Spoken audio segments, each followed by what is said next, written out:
Bonjour mes amis, pourquoi reste-t-on hanté pendant des années suite à une séparation avec une personne qui est perverse narcissique? Pour rappel, au moment où on part, on se dit c'est bon, c'est fini, c'est derrière moi, j'emménage ailleurs, dans un autre appartement, dans une autre maison, voire même dans une autre ville, et c'est un peu comme si le poison était en nous et mettait très longtemps à disparaître. On repense encore à lui ou à elle, on ressasse certaines scènes, on a des ruminations, alors parfois on va revivre les scènes à l'identique, comme elles se sont passées. Parfois, on va aussi modifier certains comportements. On va se dire, si j'avais répondu différemment, voici ce qui se serait passé. Parfois, on regrette, on se dit, si seulement je n'étais pas allé à ce tout premier rendez-vous, si seulement je n'avais pas croisé cette personne, ma vie serait différente aujourd'hui. Mais le traumatisme est là, et je dirais même qu'il est palpable. Si par exemple, tu repasses devant la maison de cette personne, tu peux même avoir des signaux physiques. Ça peut être une nausée, ça peut être les mains moites, ça peut être du stress, ça peut être une hypervigilance. Passer devant sa maison peut être stressant.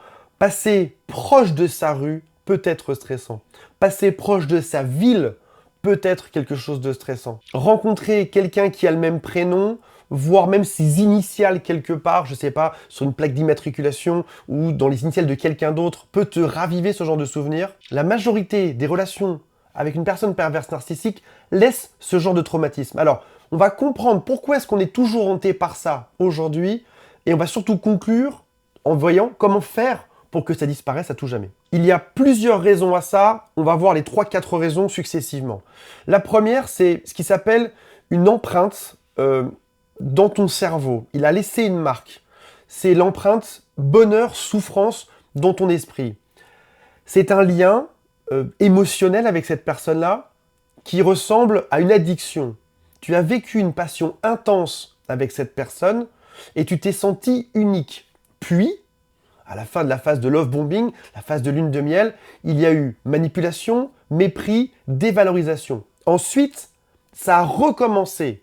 Tu as eu passion intense, tu t'es senti unique, génial, vous êtes rapprochés, il y avait des moments d'intimité. Puis, encore une fois, le cycle s'est alterné, manipulation, mépris, dévalorisation. Et ça a continué comme ça. Alors quand je te parle de bonheur intense et de grandes chutes mentales, à quoi tu peux penser?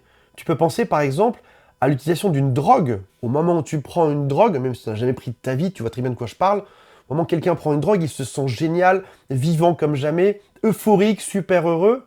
Et puis, le lendemain ou 2-3 jours après, va arriver cette phase de down. L'alcool fait le même effet. Le soir même, tu danses, tu t'amuses avec tes amis, tu bois de l'alcool jusqu'à en oublier où tu habites. Le lendemain matin, c'est la gueule de bois, c'est ce down. Et puis ça va recommencer de la même manière. Donc c'est un mélange et de plaisir qui sera extrême et de souffrance qui sera extrême.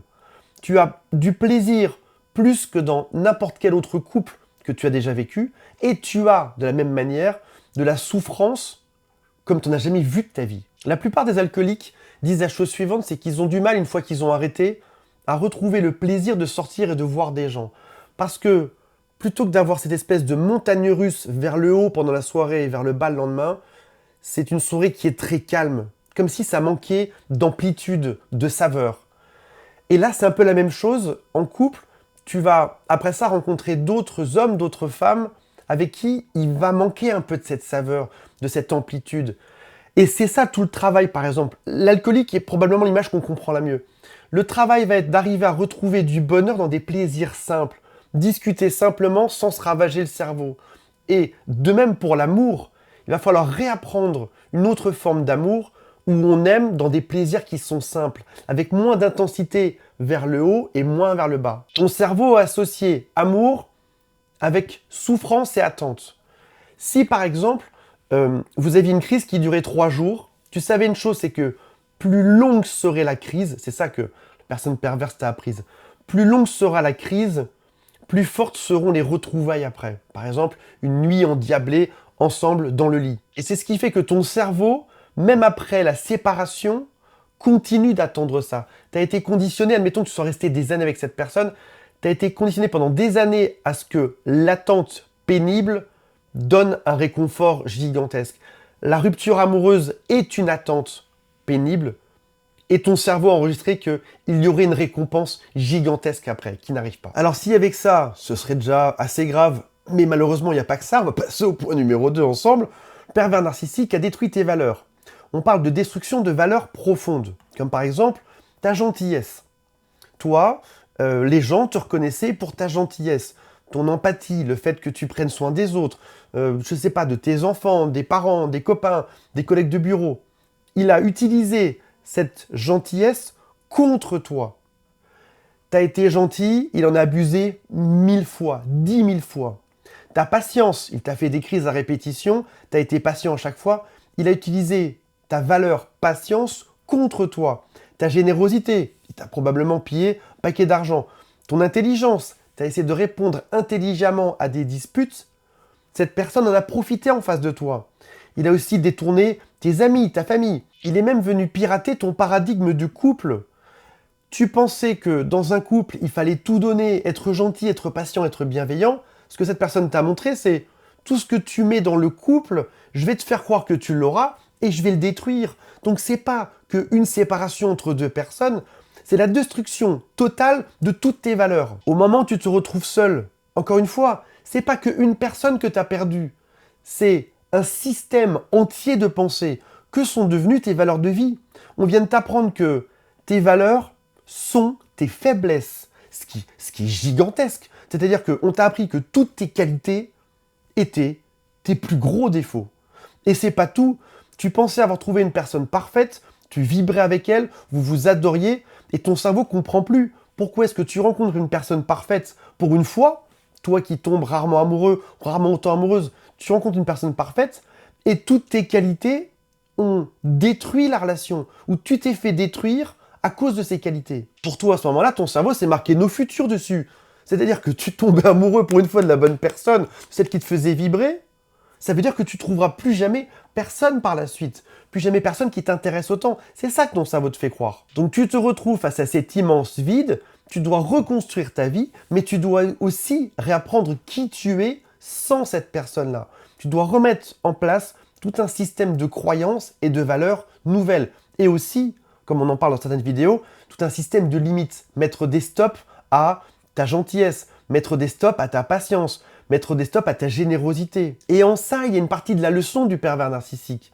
Tu n'étais pas capable de mettre un stop, par exemple, à ta générosité. On te demandait quelque chose, tu dis tout le temps oui. Maintenant, tu sais que tu donnes un peu, et si l'autre demande trop, tu sauras dire stop. Donc tu vois, c'est le début d'une nouvelle piste, d'une nouvelle vie à réinventer. Il y a après ça en numéro 3, et c'est le dernier, le piège de la culpabilité et du doute. Cette personne t'a mis le doute. Pendant des années, pendant tout le temps où tu as traîné avec cette personne, on t'a dit « c'est toi le problème ». Même une personne extrêmement forte, même une star, même un milliardaire, n'importe qui, même un bodybuilder, n'importe qui, si on lui répète pendant des années que c'est lui le problème, finira par penser que c'est lui le problème. Dans une corbeille de fruits, si tu mets plein de fruits qui sont sains et que tu en mets un qui est moisi, le lendemain, ils seront tous moisis. C'est-à-dire que le mal infecte le bien. Et cette confusion est renforcée par les autres, parce que cette personne perverse narcissique a un masque social qui est génial. Cette capacité à se faire des amis, à être apprécié de tout le monde à l'extérieur. Il devient le diable au moment où il ferme la porte de la maison. Ton pire ennemi était sous ta couette avec toi. Mais à l'extérieur, c'est une personne qui, d'apparence, est géniale. Quand il met son masque, il est drôle, elle est sympa, elle est belle, il est intelligent, tout se passe bien. Donc les gens vont te dire, mais t'exagères, c'était pas si terrible que ça. Ce qui vient renforcer le doute en toi. Et puis, parce que vous avez peut-être des amis en commun, tu vas forcément devoir recroiser cette personne, que vous ayez des enfants en commun, des amis, de la famille, un travail. Les réseaux sociaux font qu'aujourd'hui, on ne peut pas réellement quitter quelqu'un. Tu es toujours coincé avec cette personne toute une vie. Personne perverse va venir vérifier de temps en temps, en voyant une de tes stories, en likant un de tes posts, en parlant de toi à un ami. Alors pourquoi est-ce que je vous parle de tout ça? Si on regarde juste le début de cette vidéo, on peut se dire, ça y est, je suis foutu, je m'en sortirai jamais. Je vais vous dire une vérité, mes amis, c'est que au bout de quelques temps, ça disparaît. Un jour, tu croises cette personne, et je vous promets que c'est vrai. Un jour, tu croises cette personne, t'as plus rien, t'as plus d'affect. T'as ni positif, ni négatif. Tu as juste du rien. Tu peux la voir dans la rue, chez lui, chez elle, la croiser, et c'est comme si tu croisais un passant, un piéton sur Terre. Il n'y a plus d'affect. Ce moment va arriver, ça peut mettre parfois quelques années, donc patience, mais ce moment va arriver. Et au moment où ça arrivera, c'est lorsque tu auras remis en place un système de valeurs complet dans ta vie. Pour ma part, je ne dirais pas que j'irai remercier cette personne perverse narcissique, parce que c'est pas du tout la bonne phrase. Mais en tout cas, cette relation m'a permis de voir tout ce qui était déconnant en moi. Ma dépendance affective, mon envie gigantesque d'être validé par l'autre, quitte à me perdre, à tout donner, à tout accepter. J'ai gardé ces belles valeurs, mais j'ai su mettre des limites dessus. Si j'étais pas passé par là, je pense que je serais toujours dans une espèce de monde de bisounours un peu déconnant, où on donne tout à l'autre, on se fait piller émotionnellement, énergétiquement, psychologiquement par les autres. Aujourd'hui, je sais être encore plus heureux, plus joyeux, plus lumineux, tout en mettant des limites à ce que je donne. Et c'est parce que je sais mettre ces limites aujourd'hui, c'est pas que je suis égoïste, je donne toujours. Tu peux même donner plus parce que tu sais dire stop lorsqu'on profite ou qu'on abuse de toi. C'est ça la vraie leçon qu'il y a derrière tout ça. Et ça prend du temps, et le trauma se résout au moment où tu arrives à résoudre ça. Et encore une fois, patience, ça peut prendre des mois, ça peut même prendre des années ou 10 ans, mais ce moment arrive où tu es enfin libéré. Voilà mes amis, j'espère que ça vous a été utile et que ça vous a donné le sourire aujourd'hui. Je rappelle qu'il y a un quiz en dessous qui s'appelle « Est-ce que cette personne est perverse, narcissique ou pas ?» Le test dure un peu plus de 60 secondes, je dirais, allez, 80 secondes, un peu plus d'une minute. Il y a aussi un lien pour m'appeler, c'est juste sous cette vidéo. Salut à tous, bye.